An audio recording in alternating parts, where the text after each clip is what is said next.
তাহলে সদর আসলে আমি ওহরটা মিলেশন ইয়াস করব কলে উপস্থিতি আজকে আমরা এখানে উপস্থিত হয়েছি দুই শয়তানের বিরুদ্ধে।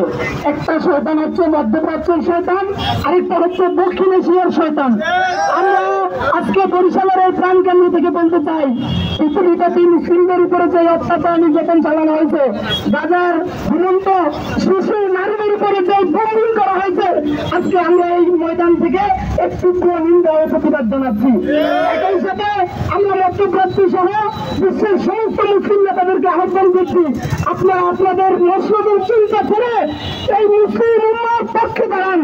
আপনারা যদি এই উম্মার পক্ষে না দাঁড়ান, তাহলে এই মুসলিম উম্মার যুবকরা এই ইসরায়েল ভারতের বিরুদ্ধে ঝাঁপিয়ে পড়বে ইনশাআল্লাহ। একই সাথে বলতে চাই, বাংলাদেশে ভারত বিরোধী যে প্রজন্ম দাঁড়িয়েছে, এই প্রজন্মের পক্ষ থেকে বলতে চাই, ভারতে কোন প্রকার মুসলিম লীগের এই যুব সমাজ, এই তরুণ সমাজ মেনে নেবে না ইনশাআল্লাহ।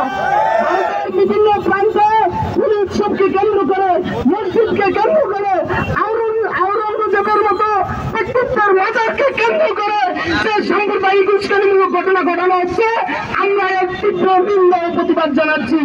একই সাথে গাজাকে স্বাধীন ও সার্বভৌমত্ব করার জোর দাবি জানাচ্ছি। ওমা তৌফিক ইল্লা বিল্লাহ।